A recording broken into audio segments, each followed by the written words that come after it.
Welcome back, everybody, to another episode of Sneaker Updates. This will be Sneaker Updates number 26. If you happen to be new here, this has now become a weekly series on the channel, and if you're not familiar with the series, essentially we go over a variety of different sneakers, that of which got updates for throughout this week. For example, some of those may potentially include some Nike and Off-White, Yeezys, Jordans, and more.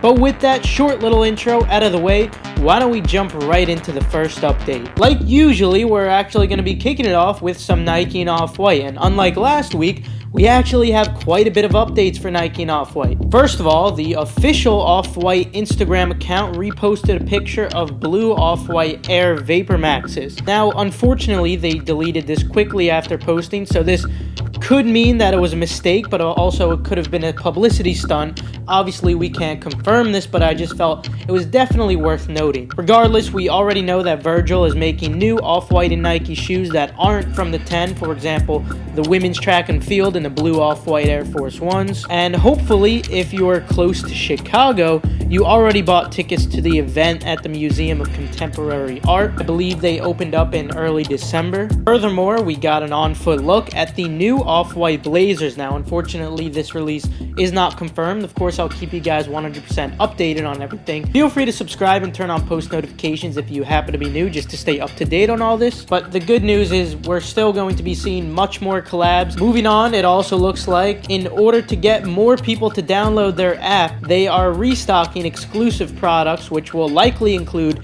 Nike and Off-White, specifically because the part of the image featured here that isn't blurred looks to be very reminiscent of an Off-White tag for a sneaker, meaning that it's very likely to be Nike and Off-White. Of course, don't expect a significant amount of stock here. I just thought it was worth mentioning. Moving on, for those of you in Europe, you guys are going to have an opportunity to purchase the toddler Off-White Air Max 90s in black and also in Desert Ore. And finally, to end it off, something that may have perhaps pissed a lot of you guys off, Nike sent a very vague email regarding Serena Williams, and what got a lot of people really interested in this is the fact that they mentioned Nike Plus members, and they were saying make sure you tune into the Oscars. Now, of course, after the incident with Travis Scott at the Grammys, I think it makes sense that everyone wants to play it safe. Makes perfect sense. But anyway, aside from that, moving on to some Yeezys now. First of all, Yeezy Mafia gave us an updated look at the Yeezy rarity chart. Of course, some of you may argue with this rarity chart specifically because Yeezy Mafia is a biased source because they are a slot provider. But if I'm being honest, this really does reflect the market pretty accurately, so I don't really have any complaints with it. Moving on, the Yeezy 700 Inertia will drop March 9th. It will be a retail of $300, unfortunately. Let me know your thoughts on this pair. I know you guys have some mixed feelings. Then moving on, we also got a closer look at the Clay 350 from Souls by JC, and it must be the pics that he took, the high quality pictures, but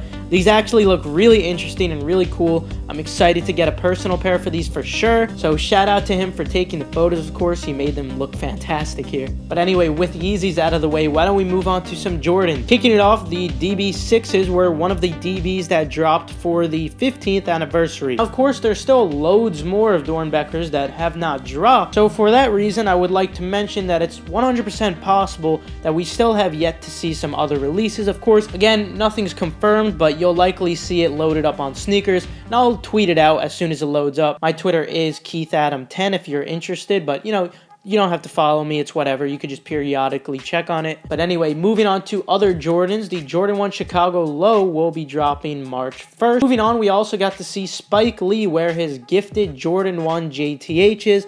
These look fantastic. You guys know how I love loud shoes, so it would be incredible to see these make a public release, but unfortunately, there is no public release confirmed. And finally, to end off the video with some miscellaneous sneakers, Pirates actually gave us a look at some of the upcoming Fear of God Air 1s that we actually saw the man himself wearing. I'm excited for these pairs. You guys know how I like the shoes that stand out. Let me know what you guys are most excited for, and with that, I'm going to conclude today's video. Feel free to leave a like if you enjoyed the video or if you perhaps learned a thing or two. Also, subscribe and turn on post notifications just to stay 100% updated on any of these hyped shoes that are going to be releasing or any other future hyped releases. With that, have a fantastic rest of your day, and I'll see you guys later. Now there's just one thing to say. Get your foot off my foot.